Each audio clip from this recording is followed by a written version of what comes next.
Hello everyone, நான் உங்கள் Mantra Deepak. Welcome to our channel. So இந்த வீடியோவில் நம்ம எதை பற்றி பார்க்க போகிறோம் அப்படின்னா, நிறைய பேர் கேட்டிருந்தீங்க, சார் இப்போ எக்ஸாம் கிளியர் பண்ணியிருக்கோம் குரூப் 2A அண்ட் 2A நிறைய பேர் கிளியர் பண்ணியிருப்பீங்க. ஸோ இப்போ 2A கிளியர் பண்ணவங்க இப்போ பர்டிகுலராக எனக்கு இருக்கிற அந்த அரௌண்ட் ஒரு 60 days நியர்பை இருக்குது. ஸோ இந்த 60 daysல என்னால் போர்ஷன்ஸ் கம்ப்ளீட் பண்ண சிலபஸ் கம்ப்ளீட் பண்ண முடியுமா, என்னால் கிளியர் பண்ண முடியுமா நிறைய டவுட் இருக்கும். ஸோ ஒரு சில மெத்தடாலஜி நான் சொல்கிறேன். மேக்ஸிமம் வந்து இதை நீங்கள் ஃபாலோ பண்ணிங்க அப்படின்னா அரௌண்ட் இந்த 2 monthக்குள்ளே ஒரு 90% ஆஃப் சிலபஸை நீங்கள் கம்ப்ளீட் பண்ணிடுவீங்க. ஏன்னா இது அப்ஜெக்டிவ் டைப்பு தான். ஸோ ஆல்ரெடி ப்ரிலிம்ஸ்க்கு நீங்கள் படித்ததும் இங்கே மெயின்ஸுக்கு படிக்கிறதும் ரொம்ப ரொம்ப டிஃப்ரெண்ட். ஓகே, ஸோ நான் ப்ரிலிம்ஸ் படித்த அதே நீங்கள் தாட்டில் நான் மெயின்ஸில் கிளியர் பண்ணிடுவேன் அப்படிங்கிற அந்த தாட் வச்சுட்டு நீங்கள் மெயின்ஸுக்கு போக வேண்டாம். ரொம்ப ரொம்ப டிஃப்ரெண்ட் ஒன். சிலபஸும் வேறு அண்டு முக்கியமாக எந்த சப்ஜெக்ட்டுக்கு எந்த கொஸ்டின்ஸ் அதிகமாக கேட்குறாங்க, எதுக்கு நான் இம்பார்ட்டன்ட் கொடுக்கணும் அப்படிங்கிற ஃபுல் டீட்டெயில்ஸ் நம்ம இந்த வீடியோவில் பார்க்க போகிறோம். ஸோ தெளிவாக கவனிங்க. ஓகே, ஸோ வாங்க வீடியோக்குள்ளே போகலாம். ஸோ ஃபஸ்ட்டு ஒன் என்ன அப்படின்னா, நீங்கள் சிலபஸை பார்க்குறதுக்கு முன்னாடி ஃபஸ்ட்டு திங் நீங்கள் இந்த ஒரு விஷயத்தை நீங்கள் நோட் பண்ண வேண்டியதாக இருக்கும். என்ன அப்படின்னா, first one general studies 50% of questions வந்து டிகிரி ஸ்டாண்டர்டில் இருக்க போது. அப்போ ரிமைனிங் 50% வந்து உங்களுக்கு எஸ்எஸ்எல்சி ஸ்டாண்டர்ட் அப்படின்னு சொல்லுவாங்க.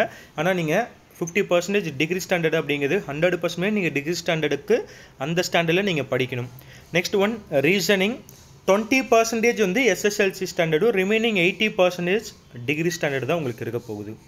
And general Tamil or general English 30% தான் உங்களுக்கு எஸ்எஸ்எல்சி ஸ்டாண்டர்ட் அப்படின்னா நீங்கள் அப் டு அதையும் டிகிரி ஸ்டாண்டர்டு வரைக்கும் தான் நீங்கள் படிக்கணும். ஓகே, ஸோ அதுக்கு ஃபஸ்ட்டு செட் ஆஃப் என்ன அப்படின்னா, நீங்கள் ப்ரிப்பேர் பண்ண வேண்டியது, நீங்கள் இந்த இப்போ டிசம்பர் அரௌண்ட் ஒரு இப்போ இருக்குது அப்படின்னா ரிமைனிங் இருக்கிற ஒரு 15 days இருக்குது. இந்த டிசம்பருக்குள்ளே நான் எதை போர்ஷன்ஸ் கம்ப்ளீட் பண்ணணும் அப்படின்னு ஒரு டார்கெட் வச்சுக்கோங்க. ஸோ ஃபஸ்ட்டு திங்க் என்ன அப்படின்னா, நீங்கள் ரீசனிங் தான் ஃபஸ்ட்டு டார்கெட்டாகவே வைக்கணும். ஏன் அப்படின்னா ரீசனிங்கில் டோட்டலாக உங்களுக்கு 40 கொஸ்டின்ஸ் கேட்குறாங்க. ஸோ டிசம்பருக்குள்ளே டெய்லியும் அரௌண்ட் ஒரு 3 to 4 hours ரீசனிங்கை நீங்கள் கம்ப்ளீட் பண்ணணும். ஓகே, ஸோ டோட்டலாக 27 டாபிக். இதில் சப் கேட்டகரியாக போட்டிங்கன்னா 40 டாபிக்ஸ் இருக்குது. நாட் 27 கிடையாது, 40 டாபிக்ஸ் இருக்குது. ஓகே, ஸோ அப்போ ஒரு நாளைக்கு நீங்கள் மினிமம் 2 to 3 டாப்பிக்காவது நீங்கள் கவர் பண்ணணும். அப்போ ஒரு நாளைக்கு நீங்கள் இந்த ரீசனிங்கை நீங்கள் மினிமம் ஒரு 4 to 5 hours நீங்கள் படித்து தான் ஆகணும். மினிமம் நான் சொல்கிறேன். ஓகே, இந்த 4 to 5 hours நீங்கள் படிச்சிங்கன்னா மட்டும்தான் கம்ப்ளீட்டாக ரீசனிங் கவர் பண்ண முடியும். First thing. ஓகே, ஸோ இதுக்கு நான் எங்கெங்க சார் படிக்கிறது? இப்போ நிறைய புக்ஸ் வந்து இதுக்கு இருக்குது. ஸோ அதில் Tamil medium or English medium anything else. So RS Agarwal, ஓகேங்களா? ஸோ இந்த ஆர்எஸ் அகர்வால் புக்ஸ் வந்து நீங்கள் ரெஃபர் பண்ணலாம். அது இல்லாமல் சில யூடியூப் சேனல்ஸில் நிறையா வந்து ரீசனிங் ஓரியன்டாக, not TNPSC, okay, central government ஓரியன்டாக இருக்கிற எஸ்எஸ்சி, ஆர்ஆர்பி அண்டு பேங்கிங்கில் இருக்கிற சில யூடியூப் சேனல் நிறையாவே வந்து உங்களுக்கு அந்த மாதிரி வந்து கிளாஸஸோ இல்லை கம்மியான அந்த ரீசனிங்கில் ஒரு 400 rupees 500 rupeesல வந்து பார்த்திங்கன்னா உங்களுக்கு ரீசனிங் கிளாஸஸ் நிறையா சொல்லிக் கொடுக்குறாங்க. ஸோ முடிஞ்ச அளவுக்கு அதை ஃபாலோ பண்ணிக்கோங்க. That's better one. Okay, so அப்போ மேக்ஸிமம் இன் கேஸ் வந்து பார்த்திங்கன்னா உங்களுக்கு பர்டிகுலராக வந்து ரீசனிங்கை டிஎன்பிஎஸ்சி ஓரியன்டாக சொல்லிக் கொடுக்குறது கண்டிப்பாக அதை அக்செப்ட் பண்ணிக்காதீங்க. ஏன்னா அது பத்தாது. அவங்க கேட்குறது டிகிரி ஸ்டாண்டர்ட் தான். ஓகேங்களா? 20% தான் எஸ்எஸ்எல்சி ஸ்டாண்டர்ட். ரிமைனிங் எல்லாமே ஹையர் செகண்டரி டிகிரி ஸ்டாண்டர்ட் தான் வரும். ஆர்எஸ் அகர்வால் புக்கு தமிழ்லையும் இருக்குது, இங்கிலீஷ்லேயும் இருக்குது. அதை கண்டிப்பாக பார்த்துருங்க. Okay, and second most important நீங்கள் கொடுக்க வேண்டியது general Tamil or general English. Okay, so general Tamil எடுத்தவங்க தமிழுக்கான இம்பார்ட்டன்ட் கொடுத்து இலக்கணம் மட்டும்தான் இலக்கணம் மட்டும் இருக்குது. ஜென்ரல் இங்கிலீஷ் எடுத்திருக்கீங்கன்னா உங்களுக்கு கிராமர் இருக்கும். அப்போ 60 கொஸ்டின்ஸ் நீங்கள் இங்கே கம்ப்ளீட்டாக தரவு பண்ணணும். இதுக்கு 6th to 12th வரைக்கும் இருக்கிற ஓல்டு புக் அண்டு நியூ புக்கில் இருக்கிற கம்ப்ளீட்டாக இலக்கணம் எல்லாத்தையுமே நீங்கள் படிக்கணும். ஓகே, 6th to 10th வரைக்கும் நான் இலக்கணம் படித்தா கிளியர் பண்ண முடியுமான்னு கேட்டிங்கன்னா கண்டிப்பாக கிடையாது. ஓகே, அண்ட் ஆல்சோ 6 to 12 வரைக்கும் இருக்கிற ஓல்டு அண்ட் நியூ படிச்சுட்டு அதுக்கு அடிஷ்னலாக வந்து தமிழ் எலிஜிபிலிட்டி டெஸ்ட்டு அப்படின்னு சொல்லிட்டு வந்து பார்த்திங்கன்னா உங்களுக்கு வச்சுருப்பாங்க. ஓகே, தமிழ் எலிஜிபிலிட்டி அந்த தகுதி தேர்வு வச்சுருப்பாங்க. அதுக்கான ப்ரீவியஸ் இயர் கொஸ்டின்ஸை நீங்கள் நிறையா ரெஃபர் பண்ணணும். ஏன்னா இதில் மோஸ்ட் ஆஃப் த சிலபஸ் கொஞ்சம் எல்லாமே வந்து டிகிரி ஸ்டாண்டர்ட் தாண்டி வரும்போது தமிழ் எலிஜிபிலிட்டிக்கும் கொஞ்சம் அதில் இருக்க ப்ரீவியஸ் அப்ஜெக்டிவ் கொஸ்டின்ஸ் எல்லாமே இலக்கணம் நீங்கள் தெளிவாக அதை பார்த்து வச்சுக்கோங்க. ஓகே, ஸோ ஃபஸ்ட்டு ப்ரிஃபரன்ஸ் நீங்கள் கொடுக்க வேண்டியது ரீசனிங். செகண்ட் ஒன் தான் நீங்கள் லாங்குவேஜை நீங்கள் கொடுத்துருங்க. இது வந்து அப் டு நீங்கள் மேக்ஸிமம் டிசம்பருக்குள்ளே ரீசனிங் முடிச்சிட்டிங்கன்னா தமிழை பொறுத்த வரைக்கும் டெய்லி ஒரு 1 hours நீங்கள் படிச்சிங்கனாவே போதுமானது. அண்ட் ரொம்ப ரொம்ப இம்பார்ட்டன்ட் ஜிஎஸ். ஓகே, ஸோ அந்த ஜிஎஸ்ஸை நான் 60 டேஸில் முடிக்க முடியுமான்னு கேட்டால் டிபெண்ட் அப்பான் நீங்கள் படிக்கிற ஸ்டடீஸ் டைமை பொறுத்து தான். ஓகே, ஸோ நீங்கள் ஒரு நாளைக்கு 5 ஹவர்ஸ் தானங்க சார் நான் படிக்கிறேன் அப்படின்னா ஜிஎஸ் முடிக்கிறதுலாம் ரொம்ப ரேர் இந்த 60 டேஸில். ஓகே, நீங்கள் படிக்கிற டைம் அபவுட் 10 ஹவர்ஸ்க்கு மேலே தான் நீங்கள் படிக்கணும். அப்போ படிச்சிங்கன்னா கண்டிப்பாக முடிச்சிடலாம். ஸோ அதில் ஃபஸ்ட்டு ப்ரிஃபரன்ஸ் என்ன அப்படின்னா உங்களுக்கு மாடர்ன் இந்தியா இன் தமிழ்நாடு. நல்லா யோசிச்சுக்கோங்க, modern India, modern history in Tamil Nadu, Tamil society and culture, இது எல்லாமே ரிலேட்டட் டு தமிழ்நாடு ஓரியன்டாக தான் நீங்கள் படிக்கணும். இந்தியாவுக்கு ஓரியன்டாக நீங்கள் படிக்கக்கூடாது. ஓகே, ஸோ அட்வென்ட் ஆஃப் யூரோப்பியனில் ஸ்டார்ட் பண்ணி லாஸ்ட்டாக வந்து பார்த்திங்கன்னா உங்களுக்கு தந்தை பெரியார், அண்ணா, இது எல்லாமே யூனிட் 8லேருந்து எல்லாமே கவர் ஆகுது. கம்ப்ளீட்டாக தமிழ் ஓரியன்டாக தான் நீங்கள் படிக்கணும். ஸோ அப்போ இதுக்கு வேர் டு ஸ்டடி எங்கெங்க சார் இருக்குது, நான் இதை எங்கே தேடி படிக்கிறது?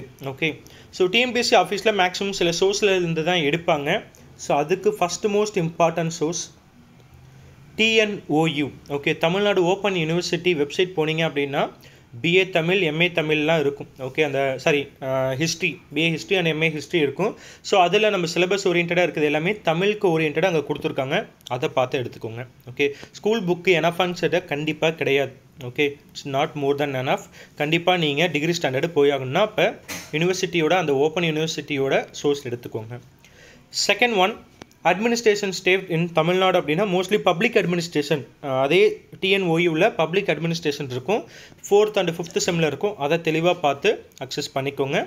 And Laxmikanth book. Okay, Laxmikanth புக்கில் இந்தியன் பாலிட்டி இருக்கும். ஸோ அப்போ சில இந்தியன் பாலிட்டி உங்களுக்கு அப் டு வந்து பார்த்திங்கன்னா இது வரைக்கும் இருக்குது. ரிமைனிங் எல்லாமே Tamil Nadu polity. Okay, so Laxmikanth புக்கும் படிக்கணும் அண்டு லக்ஷ்மிகாந்தோட கவர்னன்ஸ் படிக்கணும். இந்தியன் பாலிட்டி லக்ஷ்மிகாந்தும் தெளிவாக பாருங்கள், இல்லைனா கவர்னன்ஸ், இது ரெண்டில் ஏதாவது ஒன்று நீங்கள் பார்த்துட்டா போதும். ரிமைனிங் எல்லாமே ஓப்பன் யூனிவர்சிட்டியோடது பார்த்துக்கோங்க. Next one science and technology. இந்த சயின்ஸ் அண்ட் டெக்னாலஜி சேமஸ் ஓப்பன் யூனிவர்சிட்டி இருக்கும். ரிலேட்டட் டு என்ன அப்படின்னா இந்த சயின்ஸ் அண்ட் டெக்னாலஜி இன் இந்தியாங்கிறது கொடுத்துருக்காங்க. சில டாபிக் மட்டும்தான் உங்களுக்கு அடிஷ்னலாக வந்து ஆட் ஆகும். அதுக்கு 12th, இப்போ இதெல்லாம் கம்ப்யூட்டர் சயின்ஸ் அப்படின்னா 12th, 11th, 12th computer science நீங்கள் படிக்கிற மாதிரி இருக்கும். அதையும் தெளிவாக பார்த்துக்குங்க. அண்டு தமிழ்நாடு எக்கனாமிக் டோட்டலாக 20 கொஸ்டின்ஸ் கேட்குறாங்க. ஸோ தமிழ்நாடு எக்கனாமிக் ஓரியன்டாக வந்து கம்ப்ளீட்டாக இருக்கும். பிஏ எக்கனாமிக், பிஎஸ்சி அந்த எக்கனாமிக் ஓரியன்டாக எல்லாமே இருக்குது. அங்கே சிலபஸ் எல்லாமே கம்ப்ளீட்டாக அந்த ஓயூவில் கொடுத்த சிலபஸ் எல்லாமே கம்ப்ளீட்டாக நமக்கு மெயின்ஸில் இருக்க சிலபஸ் தான். எங்கேயும் நீங்கள் வெளியே போய் தேடணுங்கிற அவசியம் கிடையாது. இது நிறைய பேருக்கு தெரிய வாய்ப்பே கிடையாது. சும்மா ஸ்கூல் புக்கை படிச்சுட்டு ஏதோ ஒரு 4-5 மெட்டீரியலை படிச்சுட்டு விக்கிபீடியாவை பார்த்துட்டு அப்படி போயிடுறீங்க.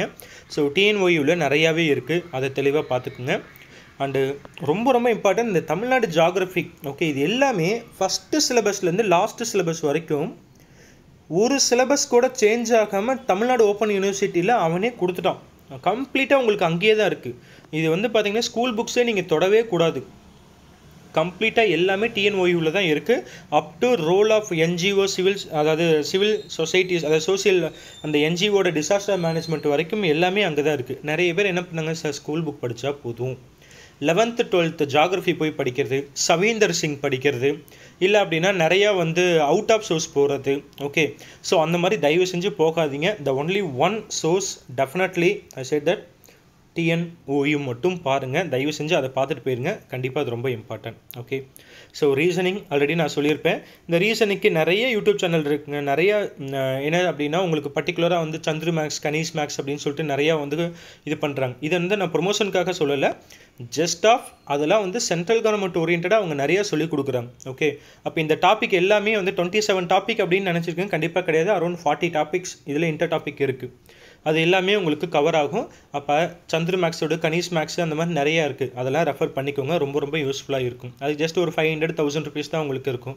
அதை தெளிவாக பார்த்து வச்சுக்கோங்க. ஓகே, அண்ட் மோஸ்ட் இம்பார்ட்டன்ட் என்ன அப்படின்னா 2 monthக்குள்ளே நீங்கள் இது பண்ணுறப்ப இப்போ ஏதாவது டெஸ்ட் சீரியஸ் ஸ்டார்ட் பண்ணியிருக்காங்கன்னா டெஸ்ட் சீரியஸை போட்டுருங்க. டெஸ்ட் சீரியஸ் போடாமல் நீங்கள் வந்து ப்ரிப்பேர் பண்ணிக்கலாம், ரெடி ஆகிக்கலாம்னு நினச்சிங்கன்னா ஸோ அது ரொம்ப ரொம்ப மிஸ்டேக் பண்ணுறீங்கன்னு அர்த்தம்.